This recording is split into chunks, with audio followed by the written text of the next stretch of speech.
parabéns. Queremos aqui absorver o saber do Dr. Talde, doutor Leandro e doutora Andréia, para que nós possamos sair daqui e que os municípios possam ter um novo direcionamento nessa nova regulamentação do STF. Então, a todos vocês, boa noite, e ficarei aqui ouvindo atentamente e participando. Vamos junto.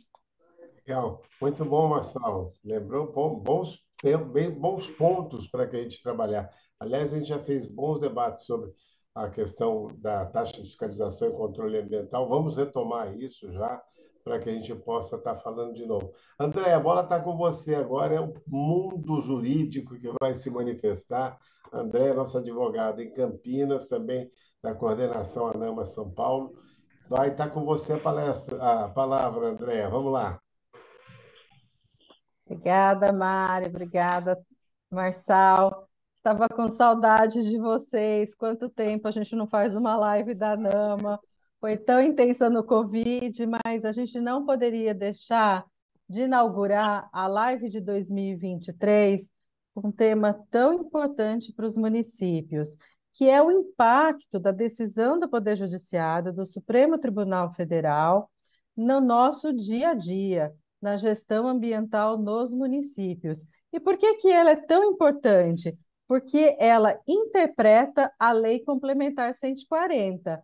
Quem é gestor municipal sabe, depois da Constituição Federal, veio a Lei Complementar 140, que fala de tudo que a gente faz. O que que a União faz, o que que os estados têm competência, o que os municípios têm atribuição.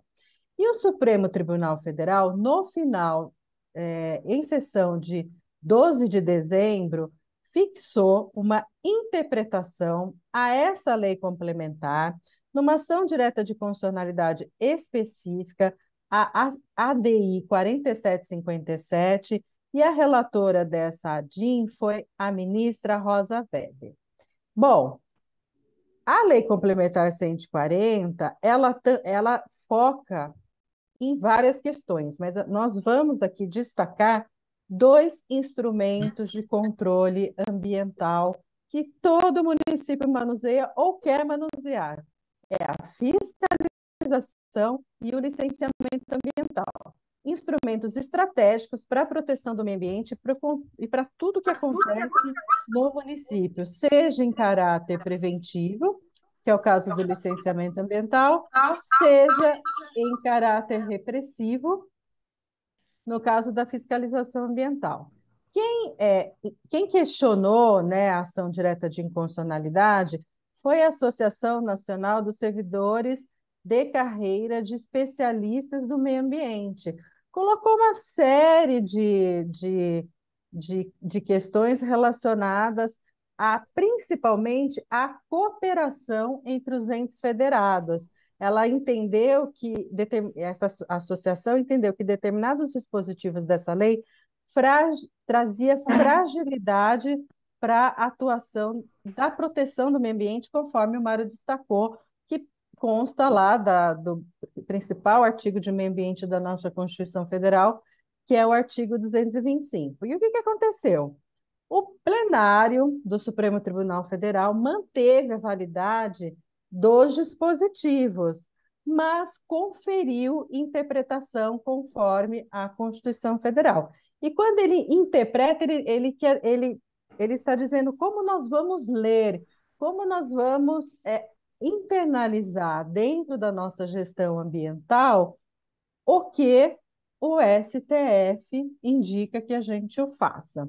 Bom, e para conversar com a gente sobre esse assunto, nós temos aqui duas pérolas do meio jurídico, né?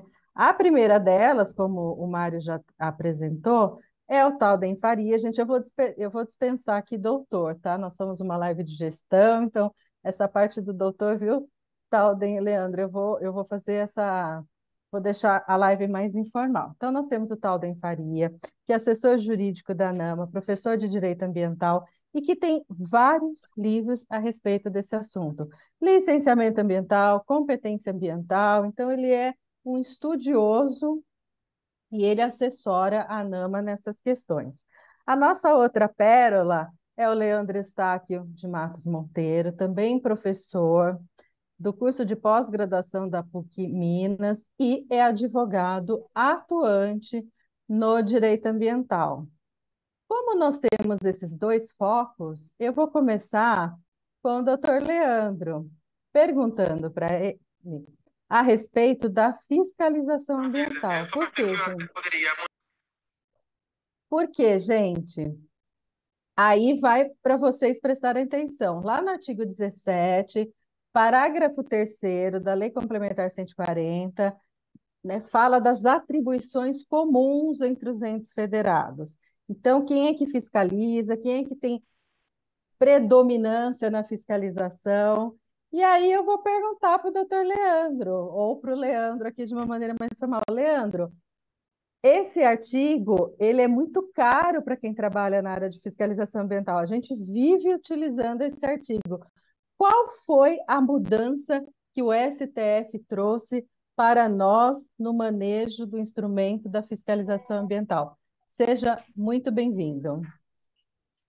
Muito boa noite, né, para quem está ao vivo, aqui conosco ao vivo. Bom dia, boa tarde, boa madrugada para quem assistir essa live depois.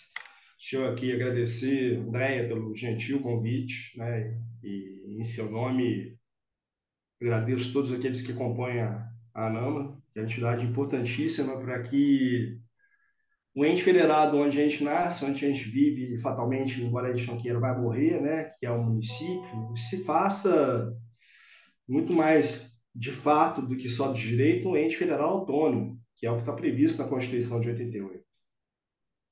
Embora o Brasil tenha seus 5.500 e tantos municípios e cada um, claro, tem a sua realidade que às vezes coloca sombra nessa autonomia. Prazer, Mário. Prazer, Marçal. Estava perguntando se vocês vão estar em Brasília, dia 27 agora de fevereiro, vou estar por aí. Então, de repente, a gente se encontra pessoalmente. Né?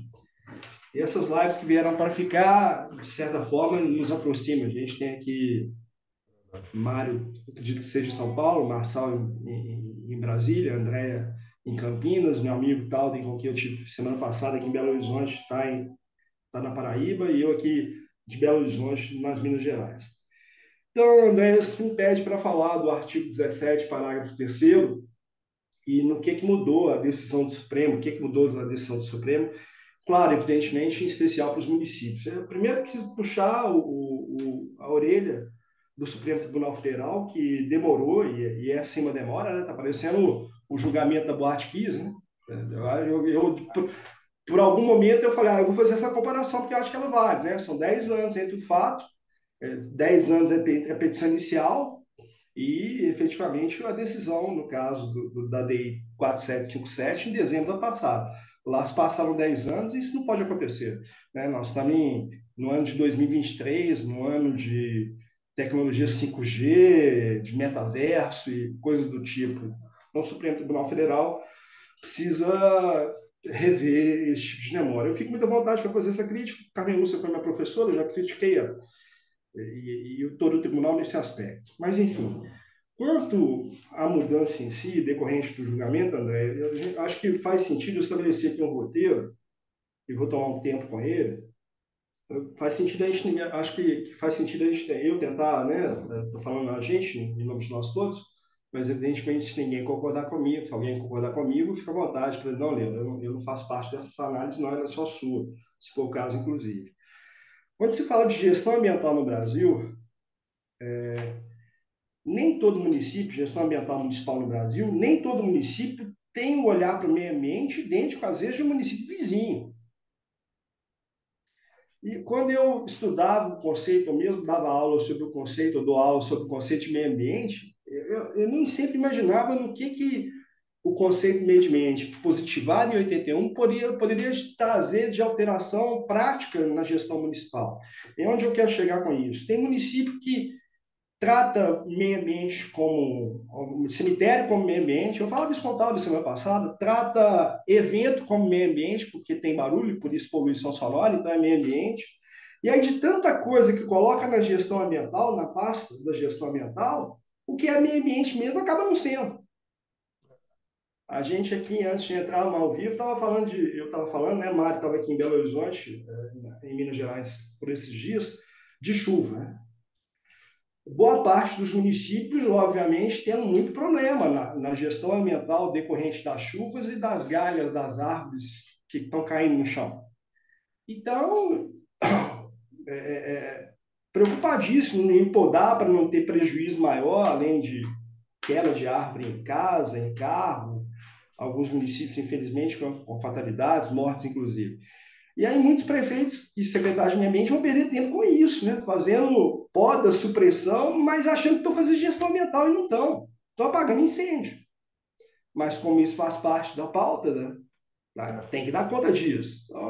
Então, o que eu quero colocar aqui nesse momento, nesse início, é que os municípios precisam definir melhor, na minha opinião, o que é meio ambiente para que assuntos importantes recentes como mudanças climáticas possam entrar efetivamente sem que outro importante saia. Então, esse é o nicho de conversa. Aqui em Minas Gerais, a gente tem 853 municípios. E tem muito desses 853 municípios que têm secretarias de meio ambiente, que são secretarias de desenvolvimento econômico também. E aí, como é que isso funciona? Né? Metade do secretário é meio ambiente, a outra metade é desenvolvimento econômico, e ele tem ali um conflito na hora que acorda, né? E conflito que vai permanecer com ele até a hora de dormir. Mas, e aí, agora sim, André, respondendo a sua pergunta, né? O que diz o artigo 17, parágrafo 3º? Que a preferência para fiscalizar, a preferência para lavrar o auto-infração, aplicando uma sanção, como de multa, como um embargo, qualquer coisa que o valha, é para aquele ente federado, se for o caso do próprio município, que licencia. Né? A ideia foi ligar a fiscalização ao licenciamento, dando a noção de que, ao se licenciar, vai saber mais sobre aquela atividade que é licenciada. E é uma preferência, não é uma exclusividade, até porque esse artigo, ele regulamenta o artigo 23 da Constituição, que fala, todos nós sabemos, né, e é sempre bom lembrar, que a Constituição, que é o fundamento de estudo, em competência comum. Né? E a competência é comum por uma simples razão. Né? O meio ambiente, segundo a própria Constituição, no artigo 225, está escrito, é um bem difuso, é um bem que pertence a todos. Se é um bem difuso, é um bem que pertence a todos, na hora de fiscalizar, todos podem fazer. E a preferência é para aquele que licencia. Quando a barragem, e lá já se vão mais de 7 anos, né, de Mariana rompeu, em 2015, se não no mesmo dia do rompimento, que foi em novembro de 2015, eu não me lembro o dia ao certo, o Estado de Minas Gerais autuou, lavrou uma auto-infração contra o empreendedor, a Samarco. Acho que no dia seguinte ou no dia anterior, a União também autuou. E o município de Mariana, onde ficava a sede da empresa, não lavrou uma auto-infração. Então, nesse caso, a atividade era licenciada pelo Estado de Minas Gerais, a preferência seria dele. Mas poderia o município ter autuado. 4 anos depois, rompe-se a barragem em Brumadinho, em janeiro de 2019, e coisa parecida aconteceu, né? No mesmo dia do rompimento, o Estado autua a Vale, a União, na noite do mesmo dia, também autua, e dessa vez o município de Brumadinho usufrui de uma atribuição, de uma competência que também é dada a ele, porque o artigo 17, parágrafo 3º, fala que é a preferência de quem licencia, o que não impede aquele que não licencia de autuar. Então, como a atividade de minério de ferro em Minas Gerais é licenciada pelo Estado, ainda assim o município de Brumadinho autuou, lavrou uma auto-infração contra a Vale. Por que fez assim o município de Brumadinho e fez assado o município de Mariana? A gente que antes, eu que fiz referência agora há pouco aos 10 anos da Boate Kiss, né? Tem alguns livros muito bacanas sobre a tragédia. O livro é bacana, não é uma tragédia, por óbvio.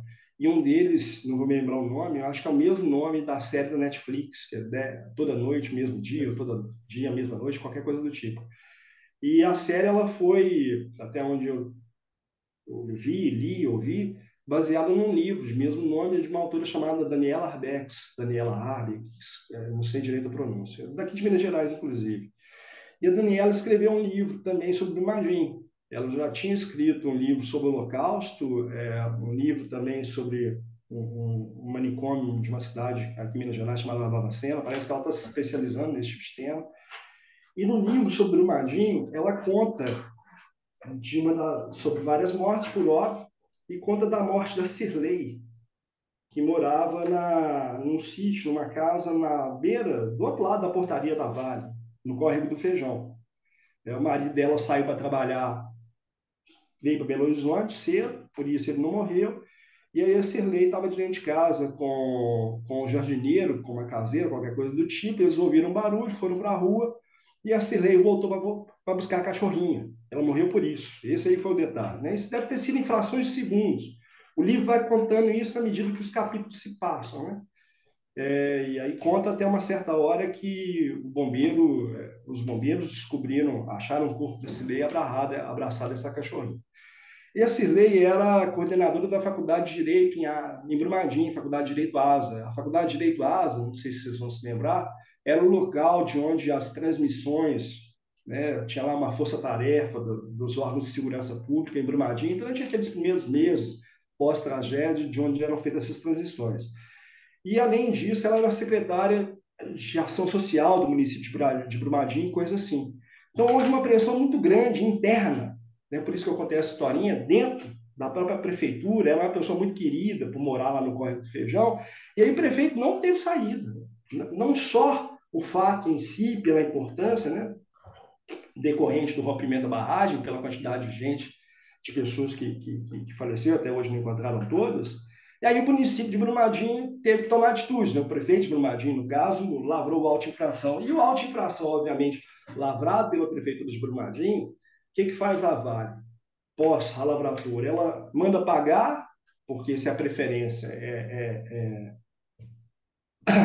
para a autuação daquele ente federado que licencia, no caso o Estado, manda pagar a multa aplicada pelo Estado e faz a defesa administrativa contra as autuações lavradas pela União e pelo município, né? No caso do município, a Secretaria Municipal de Meio Ambiente de Brumadinho, municiando a Procuradoria, o que ela tentou? Tentou arguir a inconstitucionalidade formal, a época esse julgamento não tinha sido proferido, por óbvio, dizendo que aquela emenda, né, no trâmite do projeto, implicaria na inconstitucionalidade dele. E o Supremo se pronunciou a respeito. Na verdade, foi uma emenda de redação, e uma emenda de redação não implicaria em inconstitucionalidade. Aí vou dar um salto, eu vou sair de Minas Gerais, vocês vão me permitir que agora eu vou para Amazonas. Minas Gerais tem 853 municípios, o Não, Amazonas mas tem... espera aí, Leandro. Você é mineiro, você gosta de uma prosa, mas termina essa prosa. Qual que é o auto de infração que prevaleceu em Brumadinho? Não vamos passar para outro estado sem saber o que aconteceu em Brumadinho. Não, Conta pra gente. Isso vai longe. Até onde eu sei, os processos administrativos continuam, até por isso eu saltei, né? Eu só não expliquei. Os processos administrativos federal e municipal continuam. Eu não sei se mudou por causa do julgamento que aconteceu até um mês, vou até procurar saber, não vai dar para saber agora, porque um dos advogados da Secretaria de Meio Ambiente foi meu aluno, e ele que contou esse detalhe, né? O que a gente fez ao lavrar o auto-infração foi sustentar a inconstitucionalidade formal, isso que eu acabei de dizer aqui agora, né? Mas, obviamente, quando isso aconteceu, o Supremo não tinha se pronunciado a respeito. Eu não sei se por isso eles vão ficar sem o argumento.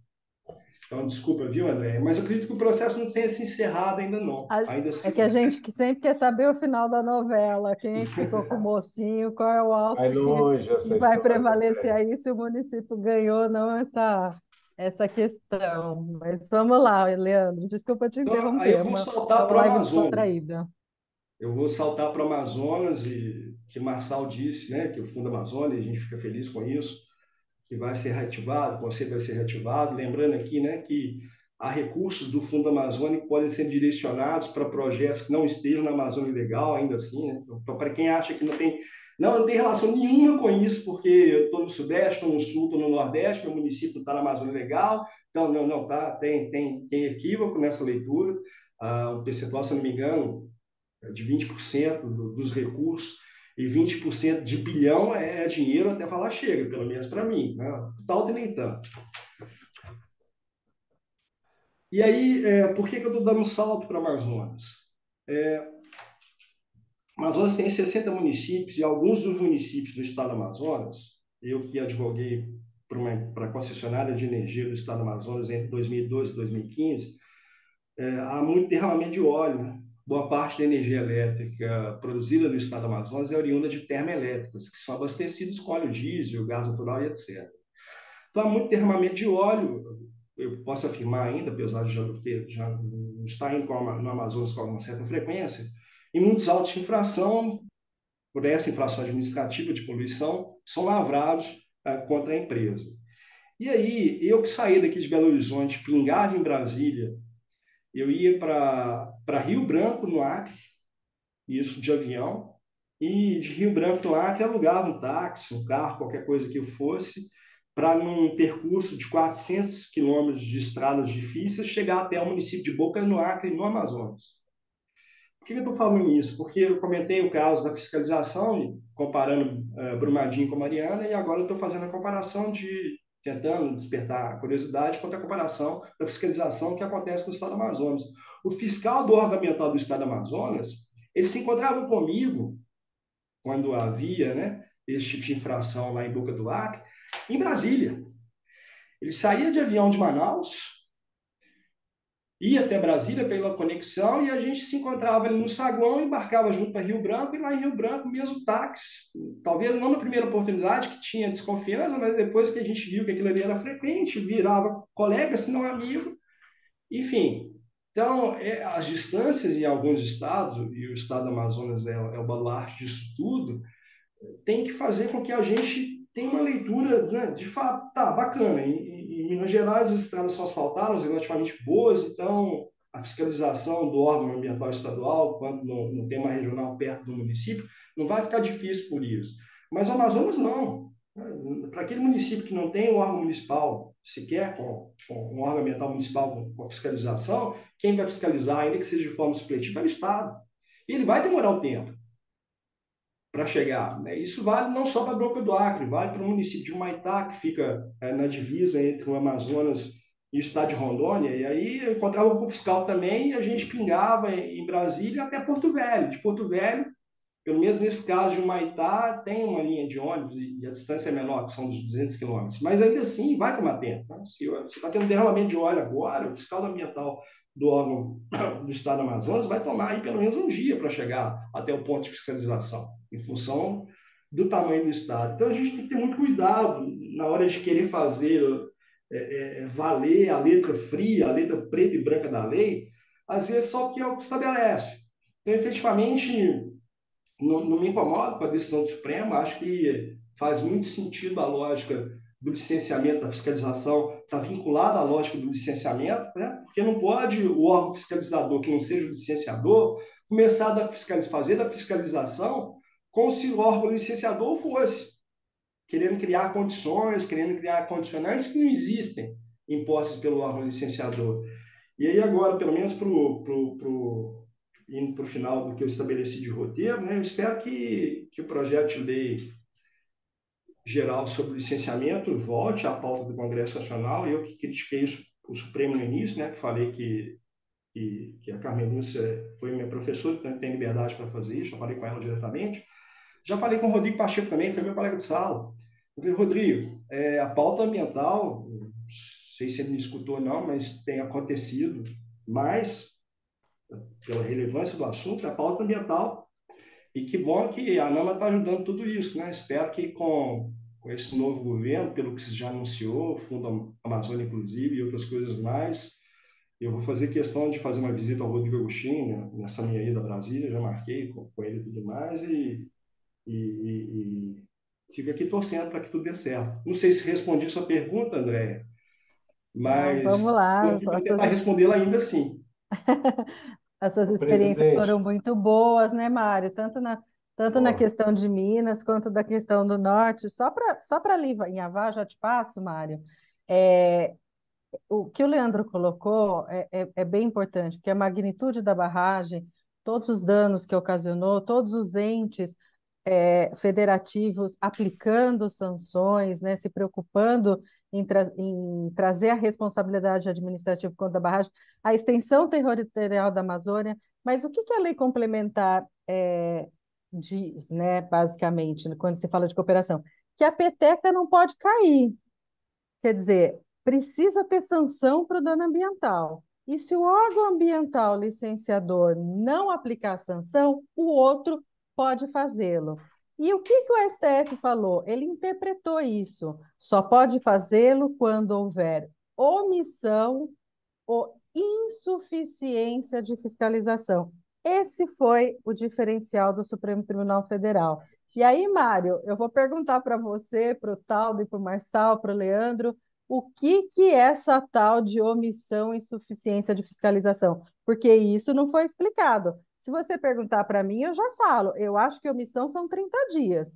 O ente federativo demorou 30 dias, o outro vai lá e aplica a sanção. Mas será que é suficiente? Será que no caso de Brumadinho 30 dias é muito ou pouco? Como é que a gente maneja isso dentro da razoabilidade? Mário, fiz pergunta difícil para você, hein? Agora eu quero ver você se responder. Nada, eu acho que tem que ser assim mesmo, 30 dias. No caso de Brumadinho, eu estava no dia lá. A gente foi para lá junto com o pessoal da Abrampa, aliás, afastaram até promotor. Nós tivemos lá com a Frente Parlamentar Ambientalista e estava o mundo lá. Todos os órgãos ambientais do Brasil estavam ali. Tinha que ter uma resposta, gente. É o que o Leandro falou, não pode virar uma outra Boate-Kiss. Isso não tem mais sentido. Até porque ali tem órgão ambiental para todos os gostos, vamos dizer assim. Até encontrei o pessoal da prefeitura falando dessa questão da multa. Mas foi bem lembrado, a gente está no debate, isso é um assunto para a gente chamar e aproveitar o Marçal, se ele puder conversar, para a gente fazer, Leandro, uma visita no Senado. Tivemos uma conversa com o presidente do Senado, dizendo a ele que vai ter que ter, nós temos uma pauta positiva, aquilo que a gente conseguiu segurar da Câmara, o Senado teve um papel estratégico nesses 4 anos. E Pois é. houve um compromisso do presidente de manter isso. A gente podia levar essa pauta junto com o Marçal, eu, você, quem mais estiver em Brasília, que esse é um assunto que interessa diretamente e por isso a gente está abrindo esse ano com esse debate, né, presidente?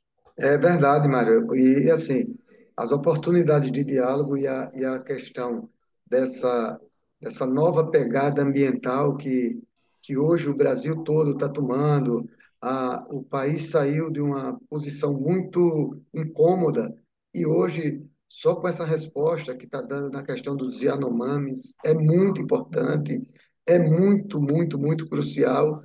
Mas eu disse hoje, numa audiência no Ministério, ó, eu tô com os irmãos na lagoa, nas lagunas de Alagoas, morrendo de fome, desidratado, do mesmo jeito. Alagoas tem 37,62% dos alagoanos que vivem abaixo da linha da pobreza, e essa é uma questão extrema, é uma questão de sobrevivência. Nós temos que atacar em todas as frentes. É uma reconstrução do país, é uma reconstrução do social, mas a sustentabilidade, questão do clima, tudo isso ocorre nos municípios. A reunião foi muito proveitosa.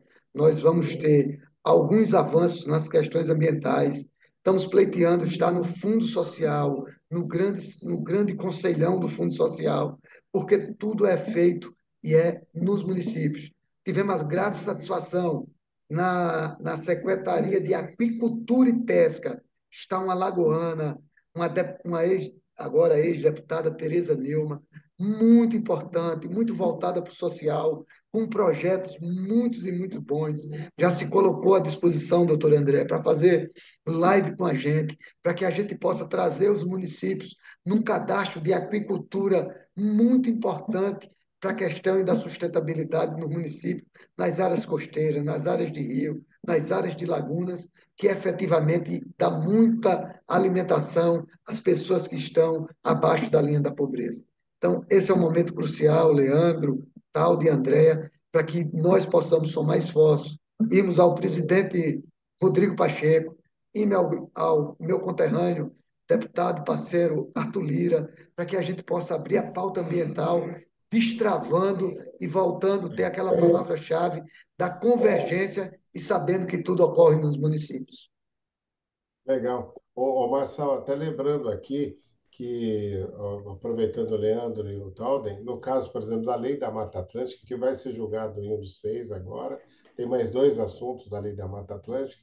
A gente pode fazer no município o plano de Mata Atlântica, traz a Constituição para o município, e com isso, as decisões, por exemplo, quando você faz uma adaptação baseada em natureza, você coloca isso, qualquer alteração nessa forma, que eu acho que hoje é o mais importante, a adaptação e restauração, nós vamos poder fazer, o município está fazendo essa gestão, e aí sim fazer valer a lei da Mata Atlântica num momento muito crítico, como a gente viu de Pois 4 é, Mário.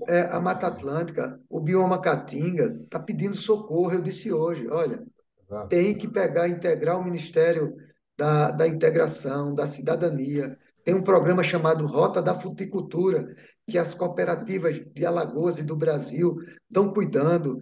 A Espondia, que é um bucajá, cajá, cajarana, do mar à Amazônia.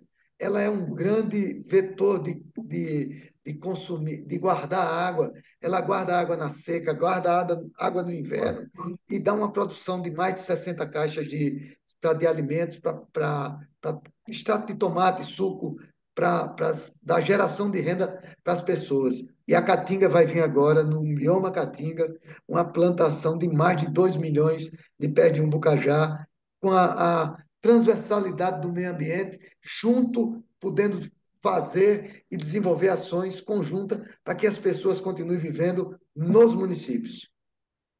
Beleza. É isso aí, André. Vamos lá. A gente deu uns toquezinhos aqui, complementando o que o Leandro falou, e a importância de ampliar o tema. Eu acho que é isso aí que a gente faz.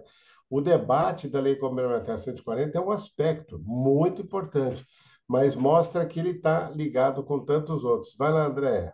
Mas bora lá que todo mundo me enrolou e ninguém respondeu a minha pergunta. Eita, Nem o caramba, vou Mário ter que Mantovani, apelar, nem o hein? Marçal. Falaram de Yanomami, falaram de um monte de coisa e não responderam o que que vocês entendem por omissão. Então, eu vou passar a Eu, palavra eu, para o eu professor. aceitei Você 30. Eu aceitou? aceitei Então, 30 beleza. dias. Eu Não, Então, aceitei eu, 30 eu, dias. eu, eu qual é seu voto, Marçal? dependendo da gravidade do evento, ela tem que ser mais flexibilizada na minha concepção.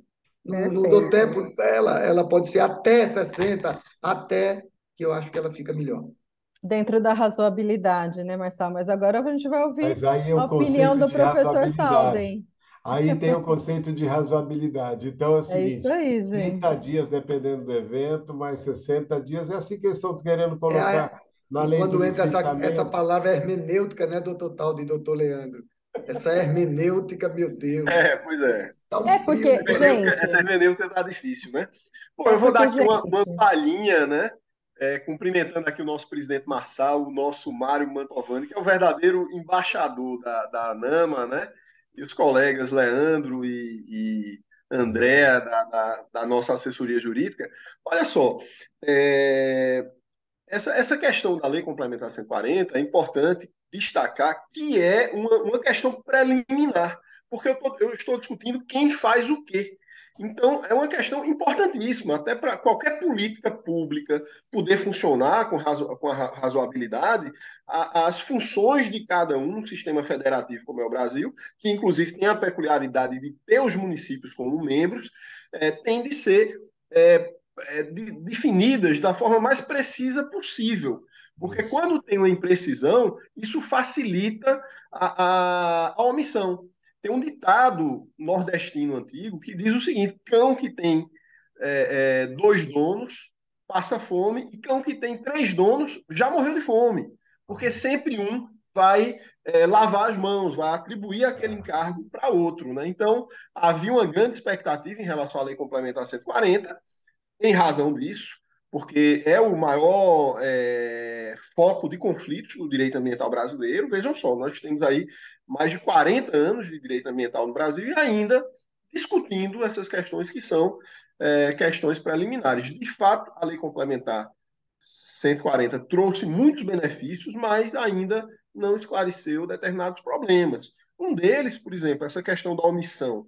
Falta uma regulamentação. Então, talvez um decreto regulamentar da Lei Complementar 140, evidentemente, o ente não licenciador, quando ele se depara com a situação emergencial, ele vai tomar as medidas cabíveis. Mas tudo bem. E se não for uma situação emergencial, ele vai esperar 30 dias, 60 dias, 90 dias, era interessante uma regulamentação, como também falta uma regulamentação em relação ao papel dos órgãos e entes intervenientes no licenciamento ambiental, aqueles que não licenciam, mas participam, mas dão opinião, fazem sugestões. Então, essa participação tem que ser melhor regulamentada, até para garantir a própria qualidade do licenciamento e da própria política ambiental. Nós temos aqui no Brasil, nos últimos anos, uma inserção cada vez maior dos municípios nessa política, e aí o papel da ANAMA é fundamental, levantando essa bandeira, né? A ANAMA que agora recupera o seu prestígio, está no Fundo Nacional do Meio Ambiente, o nosso presidente, o nosso Mário falou, está voltando ao CONAMA, vai integrar a comissão tripartite, existem outros pleitos, porque olhem só, mas o município ele também participa da gestão ambiental. Olha, a tendência é o município se tornar o protagonista dessa, seja de forma individual, seja de forma consorciada, porque ele já tem atribuições como questão de limpeza urbana, de controle do solo, e ele está assumindo licenciamento, fiscalização, existe até uma tendência à integração do licenciamento urbanístico com o licenciamento ambiental. Tem alguns municípios no Ceará que, quando ele concede a licença ambiental, aí o empreendedor, olha, agora eu vou pedir o alvará de construção. Não, já está incluído porque o olhar do licenciamento ambiental ele é mais amplo, então já está embutido dentro desse ato administrativo. Então, a tendência é exatamente o município cada vez mais ter o seu protagonismo reconhecido. E nós tivemos o Estado do Espírito Santo, com 100% dos municípios fazendo gestão ambiental. O Estado do Rio Grande do Sul também está muito avançado nessa pauta, porque muitas vezes, olha, você tem órgão ambiental, sim, o município vai dizer que tem uma divisão, tem uma coisa formal, mas ele tem que ter alguma coisa na prática, no setor de fiscalização, no setor de controle ambiental, no setor de projetos, é importante, além do licenciamento ambiental. E aqui, para terminar essa minha palhinha, né, que está se tornando maior, é importante falar também do papel da tecnologia, da ANAMA, do MMA, providenciar uma espécie de plataforma do município, se ele quiser aderir, ele já tem algo pronto, embora customizável, para ele colocar os dados do licenciamento, os dados dos estudos ambientais, inclusive essa integração nacional de informações pelo MMA, de troca de informações técnicas, de informações jurídicas. Então, o município, aqui no Brasil, ele já ganhou uma importância imensa em matéria ambiental, e eu até poderia dizer que nós estamos apenas começando, exatamente porque é aquela história, pensar globalmente, mas agir localmente. Então, o município é exatamente o habitat natural para fermentar esse tipo de discussão. Boa. Bom, André, posso fazer uma e a pergunta complementação, dele, Mário? Andréia? E a pergunta? Eu vou fazer. Mas, olha, ele respondeu e foi muito interessante, na linha até do Leandro, a necessidade de regulamentação, porque omissão para mim é uma coisa, para o Mário é outra, para o Marçal é outra. A gente já tem até aqui um consenso, mas. E tem um ponto que me chamou a atenção do Talden, tem tudo a ver com o trabalho da ANAMA, que é o Portal Nacional do Licenciamento Ambiental. O Portal Nacional de Licenciamento Ambiental precisa ser reativado. Quem sabe agora com o nosso querido Rodrigo Agostinho, tendo as Bota aí, informações presidente. Vamos nessa. Vamos botar nacionais, na pauta deles. estaduais e municipais. Acho que o Talden tem toda a razão. Eu acho que Tem demais. todas as informações em nível nacional, envolvendo todos os entes federativos do cinema, precisam ser publicizados no Portal Nacional de Licenciamento, para a gente dividir conhecimento, para a gente otimizar entendimentos. Então, lição de casa aí para a NAMA, dada aí Olha, pelo pega Talden. isso. E ontem na Secretaria de Agricultura, a nossa audiência com a secretária, ela sofre do mal de todos os municípios. Ela não tem dados dos criatórios de cassinicultura, de ranicultura, de ostra. Tem algumas coisas em Santa Catarina, as coisas são muito pinceladas por falta, e ela pediu o nosso auxílio para que a gente, junto do Ministério do Meio Ambiente, criasse esse censo da aquicultura, porque ela é uma das plataformas do novo governo, é a questão da pesca. E a aquicultura está lá e pode ser uma linha de escape para a questão de sustentabilidade e renda para os municípios. E a outra ação, Talde, no Pilar, como lá no, em Conde, aquela lei municipal de licenciamento, nós estamos aprovando agora no Pilar. Quem quiser que depois vá arguir a inconstitucionalidade, mas nós vamos fazer também, porque nós aplicamos uma multa na Petrobras, na origem, por conta que a nossa secretaria é bem equipada, de 230 milhões de degradação de 1979 até hoje, e ficou naquela questão da due diligência. Nós já ganhamos na primeira instância, já ganhamos na segunda instância, e agora a Petrobras está chamando o município do Pilar para uma composição, mas tudo dentro da nossa competência e da força do município de estar licenciando, estar com as tipologias dentro do município. Então, assim, é de muita importância e a gente fica ouvindo cada vez mais saberes de vocês, do Talde, do Leandro, da André e do Mário, e a gente vai aplicando ali, naquele pequenininho. O município de Pilar licencia em 7 dias, entendeu? A gente já dá uma viabilidade que os empresários já vão buscar os financiamentos, nós damos prazo para a LI, para a LO, para todas as outras sequenciando e tem um compromisso. A gente dá um checklist, o empresário entra com um checklist e aí é que a gente licencia tão rápido. Boa. E é um município pequeno, hein? Então não tem justificativa, grande pequeno. É um município de 40 mil habitantes. 40 mil habitantes. Vai, Andréa. E nessa linha do Marçal, falando de pequenos municípios como o Pilar, que enfrenta, que vai fiscalizar, que vai licenciar, eu chamo a atenção dos municípios, nós já tivemos uma live sobre isso, mas nós podemos fazer até outra do jurídico, que é sobre responsabilidade ambiental na esfera civil. Poucos municípios manuseiam a reparação ambiental, o termo de ajustamento de conduta, que é prima irmã da responsabilidade administrativa. Então, fica aí uma dica para a gente aqui do jurídico poder falar depois e a outra sobre ação que responsabilidade na área não só administrativa, mas na área civil. Quer falar, Marcelo, antes da gente passar para o porque é próximo tema? um tema que eu acho muito importante, Tatal de Leandro. Sai as licenças e sai as condicionantes. Nós não temos um órgão fiscalizador, nem o Ministério Público fiscaliza, nem o município tem acesso quando o Estado faz o licenciamento para dizer quais são as condicionantes que aquela empresa vai para o município se instalar e ela tem a condicionante tal.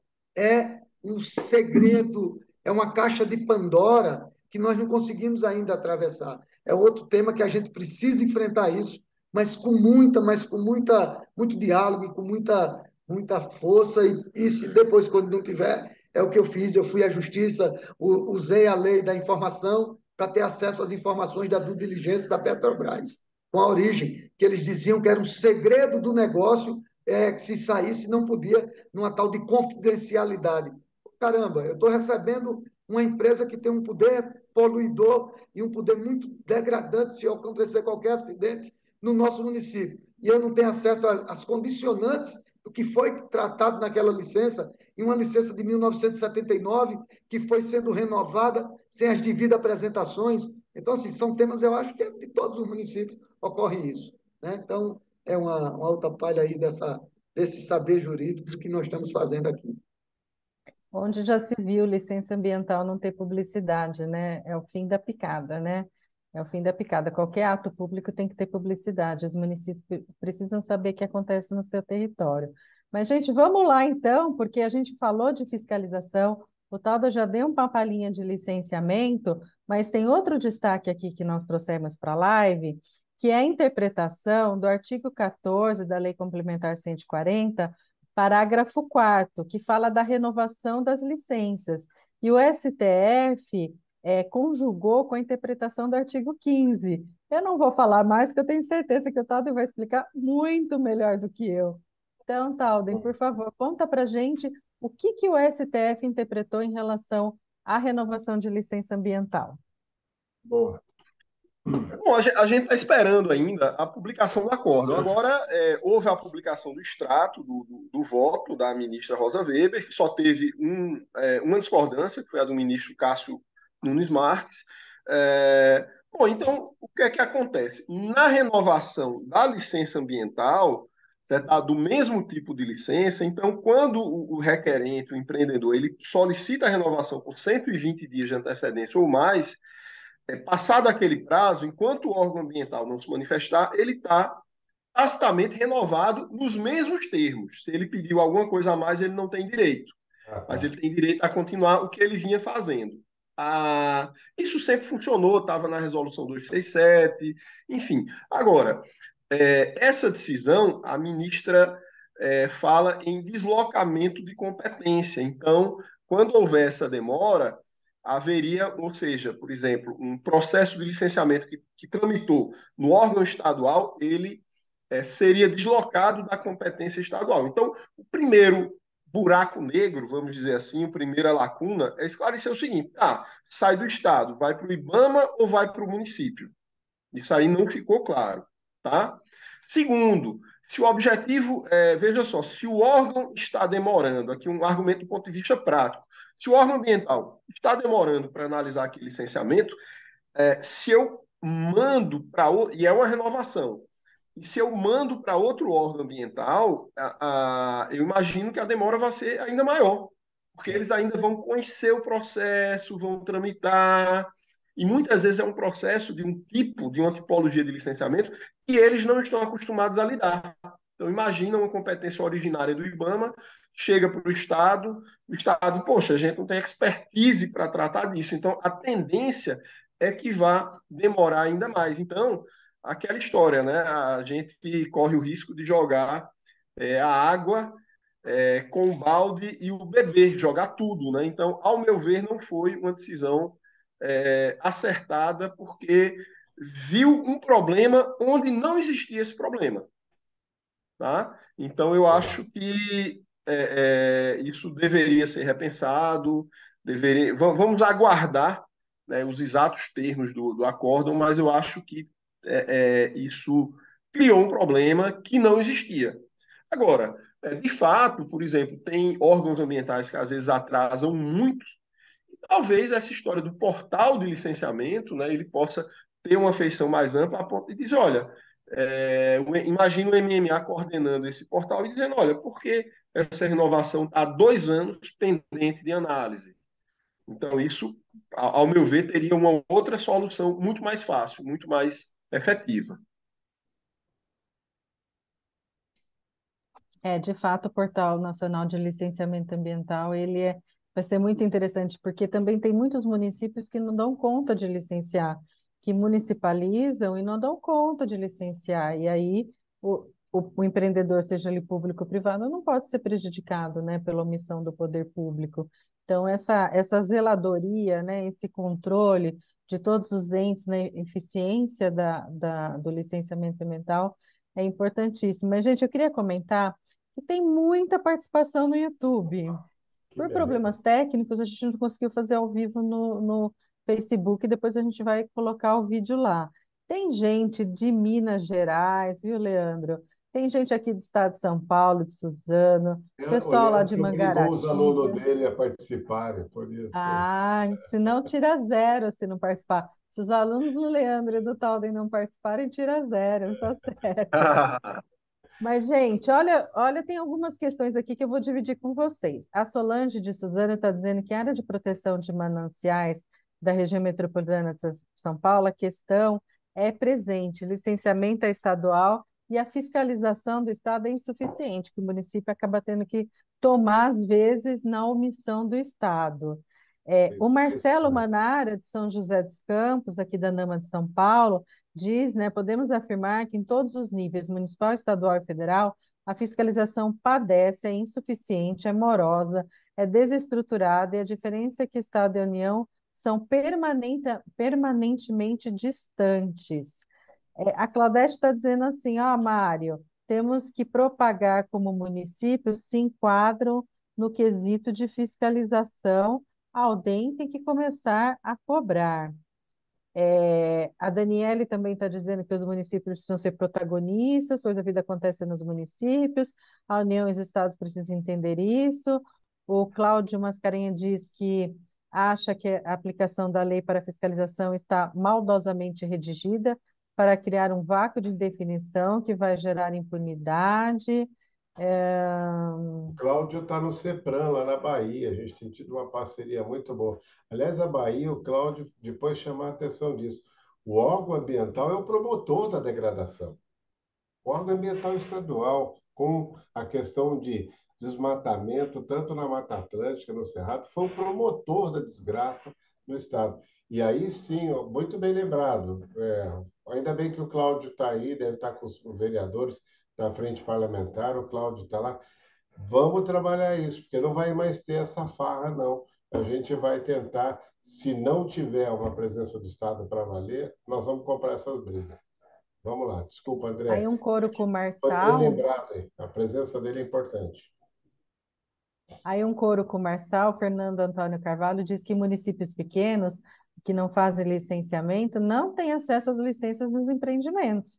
Ele está falando a mesma coisa que o Marçal colocou aqui como É isso aí. grave. Coloca o meio ambiente em perigo e o município paga o preço da irresponsabilidade dos Isso aí. empresários. E aqui o Manara também fazendo coro com o Marçal diz: estamos desde 2013 cobrando a CETESB quanto à licença de operação do reservatório do Jaguari. Passado 10 anos, ainda dizem negociar um termo de referência. Boa, E o Manara. Ah, Wesley Marcon fala, pessoal, todas as licenças ambientais devem ser publicadas no Diário Oficial, as autorizações ambientais também.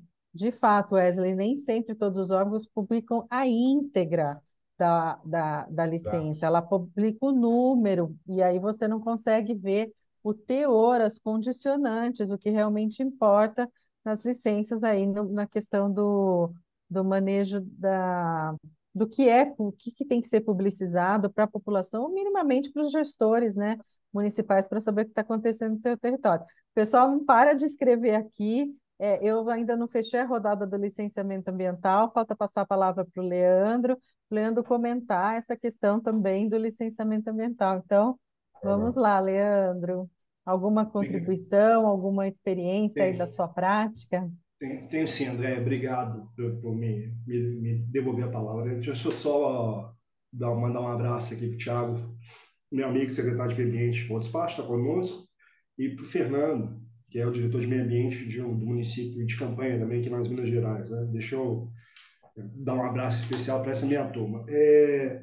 Outro dia, no Mineiro é assim, né? Outro dia, mas é outro dia mesmo, não tem um mês. Eu fui a uma empresa aqui que fica aqui em Belo Horizonte, ela presta serviço para digitalização do licenciamento ambiental.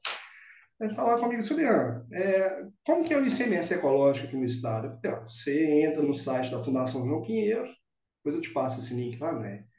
Digita lá o nome do município e vê o quanto que o município recebe de repasse de ICMS ecológico. Aí ele falou assim, você está muito inocente, né? Porque se as empresas que estão operando naquele município não recolhem o ICMS de forma correta, obviamente o Estado não repassa de forma correta e não repassa, não recebe de forma correta e não repassa para o município de forma correta. Então, assim, tal que se falou de tecnologia, a gente precisa aproveitar todo esse momento aí, mais uma vez, né, de tecnologia 5G, para pensar no licenciamento ambiental cada vez mais transparente. Marçal falou, né? Não é possível não acessar as condições de licença ambiental, ainda que concedidas lá no final da década de 70, para uma empresa enorme. Faz sentido nenhum em 2023. Em era onde a gente já ouve falar há algum tempo em transparência e admitir a ausência dela. E essa mesma empresa, o carro-chefe dela é o alvará. Ela falou comigo assim, Leandro, o município XYZ concede o alvará para alguma atividade, e aí, tá bom, bacana, né? O empreendedor coloca esse alvará numa área que pode ser fiscalizada, o fiscal baixa lá, e o que garante que aquele alvará materializado no papel, no documento, de fato está vigente, está valendo, não foi revogado, porque às vezes o órgão licenciador do município não é o mesmo, a mesma pasta que fiscaliza. Ele falou assim, a gente presta aqui um serviço que esse alvará vai ser concedido numa espécie de um QR Code, o fiscal vai chegar lá, vai apontar o celular dele, porque vai ter o aplicativo, Ó, e vai ver se esse alvará está em dia, está vigente, teve alguma revogação. E cada consulta dessa que é feita vai ficar registrada no sistema. Eu falei, gente do céu, eu me acho uma pessoa até certo ponto muito bem informada, não sabia sobre isso, e fiquei embasbacado. Então, assim, essas experiências, né, tem que trazer, sim, para o âmbito municipal, espalhar essa ideia. A NAMA tem papel essencial para isso.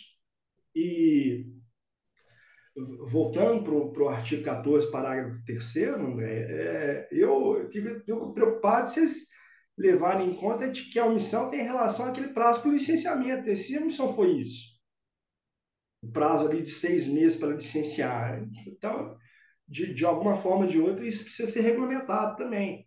De repente, no projeto de lei que está em andamento no Congresso Nacional para regulamentar o 17, parágrafo 3º, que fala que a competência para autuar é do município, é de quem licencia em qualquer hipótese, aproveita esse momento, faz o aditivo e regulamenta isso também.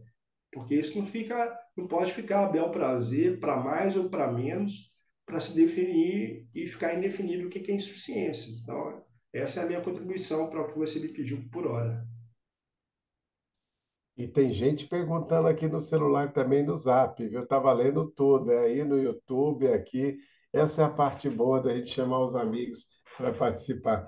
Legal, Leandro. Eu acho que tem muita experiência com municípios, não tão aberta para toda a sociedade, mas pelo menos dentro dos conselhos municipais, você tem acesso aos processos conselheiros para trabalhar. Agora já de forma digital, onde ele tem ali o processo do que ele vai votar, o que vai estar sendo discutido no município. Acho que Campinas tem isso, vários municípios já estão me contando que os conselheiros hoje acessam qualquer documento que está na secretaria. Isso é uma forma, né, bem de boa representação e valorização dos conselhos. O Talden falou das secretarias com tamanho grande, pequena, sei lá, mas a proposta da gestão ambiental local é o conselho como algo superior do sistema, como está lá no Cisnama, né? A secretaria, o fundo e toda a área administrativa aí que tivesse. Pode ser pequena, como tem nos municípios, mas a gente precisa pensar de novo na retomada do Cisnama. A gente já conseguiu ver isso no SUS, no município pequeno, é possível que a gente pensar assim. Mas vamos lá. André, eu não quero falar porque tenho convidado aí, eu estou animado. Depois de quase meses aí, eu estou voltando doidão. Vamos lá. Mari, você trouxe um assunto importantíssimo que eu não vou deixar de comentar e não É, vou deixar de passar a palavra para o Leandro e para o Talden comentarem também, se quiserem. Conselhos ambientais. Pessoal, o CONAMA, que é o Conselho Nacional de Meio Ambiente, que destruir. congrega União, Estado, municípios, terceiro setor, comunidade e tudo mais, não analisa nenhum licenciamento ambiental a cargo do IBAMA. O CONAMA não faz esse tipo de análise. Quando você passa para os conselhos estaduais de meio ambiente, eu vou falar aqui do meu estado, depois o Talden pode falar, eu lembro também de outras experiências. Aqui no estado de São Paulo, o Conselho Estadual de Meio Ambiente analisa somente os que demandarem estudo de impacto ambiental, ou seja, que tem um alto impacto ambiental. Há municípios que passam todos os processos para o Conselho Municipal analisar. E eu vou falar do município no qual eu trabalho e no qual eu sou diretora de licenciamento ambiental, Campinas. Em Campinas, todas as licenças e autorizações passam pelo Conselho de Meio Ambiente. Vocês não acham que tem alguma coisa errada dentro do Cisnama? Porque eu estou achando. Porque nos municípios os conselhos são super presentes no licenciamento ambiental como um todo. No estado são parcialmente e na União totalmente ausentes. O que está acontecendo no Cisnama? Acho que esse assunto do Mário, do fortalecimento dos conselhos, que representa a sociedade, é bem interessante na parte de gestão. Não é, Talden? Exatamente. E aí, essa ideia, né? Veja que a Política Nacional do Meio Ambiente é de 81 e já veio com essa pegada da participação popular, da descentralização, né? O que tem tudo a ver com a municipalização, porque a municipalização é o exercício É do isso. poder mais perto da população. Então, essa história, né, dos conselhos. Mas muitas vezes o poder público ele é majoritário, mas ainda assim é excelente porque tem uma participação social para fiscalizar, para ter acesso a documentos, para denunciar, para questionar, para criticar. Então, é algo que é estrutural dentro da nossa política ambiental, mas aí a gente acaba, por exemplo, teve essa discussão da ANAMA no Rio de Janeiro, né, que a Constituição do Estado exige a paridade. Na maioria dos lugares não tem essa paridade nos estados, e, de fato, na maioria dos estados, só chega ao Conselho o que tem EIA-RIMA ou algum ou outro processo mais polêmico, às vezes quando envolve a área de Mata Atlântica, né, especialidade aqui do Mário, né? Enfim. Então, a grande maioria nos estados não vai para o Conselho, enquanto nos municípios costuma ir tudo, porque o número de processos é menor. Eu acho que é uma questão procedimental. Mas a gente toca aqui numa questão que é o seguinte: olha só, o Sistema Nacional de Gerenciamento de Recursos Hídricos ele está na Constituição. O SUS, o Sistema de Cultura, Sistema Nacional de Cultura, o CISNAMA não, ele não está na Constituição, porque o ideal é que houvesse um regramento único que desse ao menos um norte geral para o estabelecimento de composição de conselhos, de atribuição, porque assim, tem lugar que o conselho ele é a segunda instância, por exemplo, em decisão de multas, em decisão de indeferimento de licenças, tem lugar que não, às vezes é uma instância dentro do próprio órgão ambiental, sem nenhuma autonomia, que vai rever uma decisão do próprio órgão ambiental. Então, eu acho que isso toca num ponto maior, que é a necessidade de constitucionalização do CISNAMA. Não sei se o Mário concorda, o Leandro, né? Mas, enfim, tá aí o debate. Em Minas, o licenciamento foi regionalizado há algum tempo, então há superintendências regionais e há uns 5 anos há uma superintendência de projetos prioritários, né? Então, o empreendimento, independente do local onde ele estiver, em Minas Gerais, se ele for definido como prioritário, há critério para isso, quem vai licenciar é essa superintendência. Então, se tem um empreendimento definido como prioritário em Montes Claros, que a princípio ficaria o licenciamento dele para a Superintendência Regional do Norte de Minas, vai ser licenciado pela Superintendência de Projetos Prioritários. Mas por que eu estou falando disso? Aí, cada unidade regional colegiada, o conselho, né, ele vai passar por ele a análise do empreendimento a depender do porte dele. Sendo de pequeno porte, o licenciamento em si é de exclusividade do próprio superintendente. Então, eu participei, fui conselheiro do Conselho de Política Ambiental do Estado de Minas, pela Ordem dos Advogados do Brasil, que ocupou cadeira entre 2021 e 2023. Houve um processo seletivo, acho que 2000, a pandemia, né, confunde, né? Mas houve um processo seletivo, a ordem até não foi escolhida para um mandato para novos conselheiros de 2023 até 2025. Em âmbito municipal, embora você tenha razão no que você falou, Talvinete, e André também, de que até pelo menor número de processos, né, acaba que os municípios, os conselhos analisam quase que todos os licenciamentos, a gente tem um problema que é a composição dos conselhos, o seguinte aspecto, né, que é a paridade. A grande maioria dos municípios acaba que a maior empregadora é a prefeitura.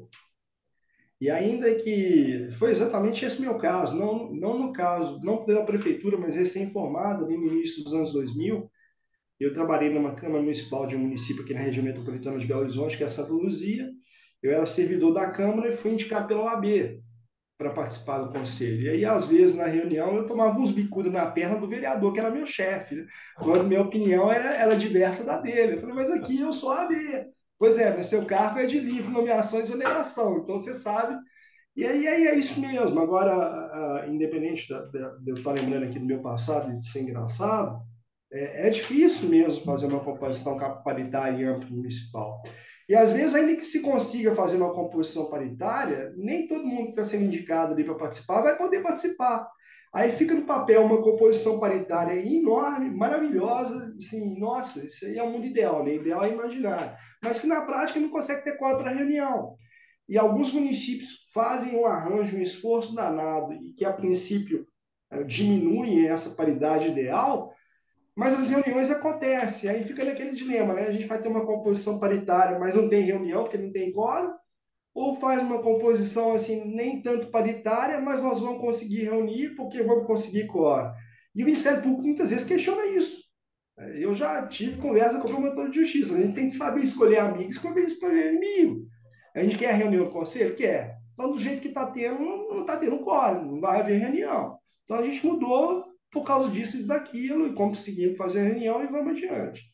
Mas, em relação ainda sobre composição paritária, ontem eu tive na Secretaria Municipal de Meio Ambiente e Contagem, que é a cidade vizinha de Belo Horizonte, no jurídico, o advogado, o chefe do jurídico foi meu aluno, e a gente foi ao Departamento de Educação Ambiental e eles estavam me contando lá que em Contagem há um conselho gestor de praças. Eu falei, como assim, conselho gestor de praças? Eu fiquei curioso, né? Isso é uma característica minha, e eu perguntei, o que vocês fazem? Não, a gente reúne o conselho e, dentro do possível, a gente vai ouvir a comunidade para saber o que é que se faça nas praças. Então, isso é maravilhoso. Fala assim, ajudou bastante, porque tem praça que tem lá um espaço onde eles querem colocar aqueles brinquedos para criança, pula-pula, etc. Tem praça onde tem lá uma quadra de futebol e eles não querem que use colocando esses mesmos brinquedos. Então, ouvir a comunidade, esse papel que os conselhos exercem, de dar legitimidade, é essencial, é importante. Não à toa, o anúncio que se fez, inclusive, acho que foi Mário que falou, da composição da sociedade civil, da participação da sociedade civil, né, revigorar o CONAMA, isso é essencial, né? O próprio CONAMA, o próprio CISNAMA é um exemplo, talvez no Brasil, né, era estado de exceção ainda, era 1980, 1981, da participação da sociedade civil naquela época, né? Quem é de agora talvez não se lembre disso, porque já vivemos a democracia há um certo relativo tempo. Muito bem. Eu criei mais de 300 conselhos na época do Montoro e acho que aqueles conselhos que tiveram embates grandes, surgiram muitas organizações não governamentais nessas embates. E o que é legal é fazer esse debate, né, e achar mecanismo no município, né? Às vezes é super chapa branca o conselho, mas tem alguém ali que traz o debate, faz. Não é possível o cara sair daqui hoje de uma cidade do interior, tá no CONAMA representando as organizações, ele não tem nem no município dele nenhuma atuação. Então, é um negócio que a gente tem que fazer. Voltar de novo à cidadania, esse é o espaço. Mas nós já passamos do tempo, Andréia. Você precisa controlar essa turma aqui, e eu acho que a gente podia chamar o Marçal para nossas últimas palavras. Eu não sei se alguém mais quer falar, o tal, de Andréia, o Leandro. 1 minuto para cada um, e a gente passa a palavra para o presidente dar a bênção final, porque ele é que é o cara. Vamos lá.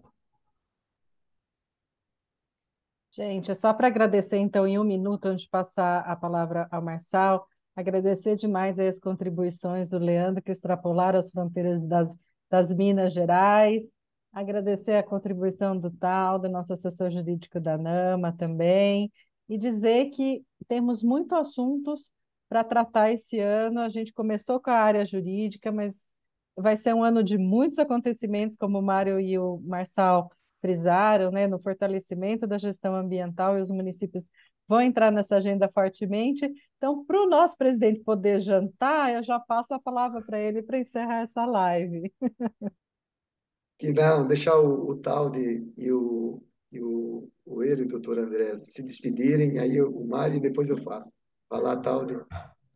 Tá certo. Eu queria agradecer aqui a possibilidade, né, de falar, né, agradecer a minha honra estar aqui do lado do nosso presidente Marçal, do lado do Mário, né, que é uma figura histórica aí na política ambiental, do Leandro e da Andréa, que também são pessoas muito queridas. Eu fico grato e fico à disposição.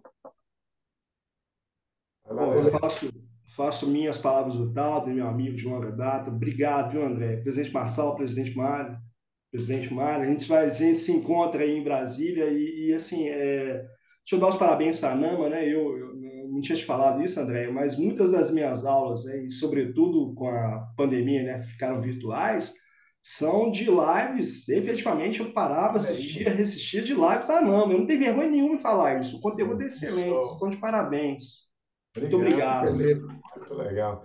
Então, Vai da lá, minha Mário. parte também, agradecer todo mundo que está vendo a gente, muita participação. Estava todo mundo querendo esse momento. Isso vai render mais ainda na hora que a gente tiver nos Faces, né, Pois das é. frentes parlamentares e tudo. Então é isso aí, Marcel. Vamos encerrar. E já Pessoal, animado hoje, hein? pessoal, muito obrigado, muito obrigado, professor Leandro, doutor Andréa, Mário. Essa é a NAMA. Nós estamos de volta. Nós vamos ter que continuar com esse meio virtual, que a gente vai e chega em vários e vários municípios. E com o saber que foi derramado aqui hoje, tenho certeza que esclareceu alguns municípios. A ANAMA está à disposição, o nosso CT jurídico, você que está aí no seu município, pode nos procurar. Nós estamos à disposição, estamos abertos para qualquer município do Brasil. Quem não é filiado, quem é filiado, quem não se filiou, se filia à NAMA, venha se associar. Nós estamos montando uma nova estruturação para que a NAMA consiga se fortalecer muito mais. Faremos uma divisão equitativa por todos os estados nas vagas e suplentes do CONAMA, para que todos os municípios de todas as regiões possam vir estar aqui em Brasília conosco, participando efetivamente nessa nova mudança e nessa nova pegada do meio ambiente e do clima para o nosso querido Brasil, da sustentabilidade e cuidando da vida. Tudo ocorre nos municípios e nós somos precursores de cuidar das gerações que ainda vão nascer. É a nossa responsabilidade dessa daqui por diante. Então, a todos vocês, meu muito obrigado. Fiquem todos com Deus e foi uma excelente live. Vitor e Isabel, meu muito obrigado por ter nos botado, ter tido condição de fazer essa live e esse webinar com todos vocês. Obrigado, Obrigado. Taldo, obrigado, Eustáquio, André. Fiquem todos com Deus, boa noite, um forte Obrigado. abraço. Falou, gente. Vamos nessa.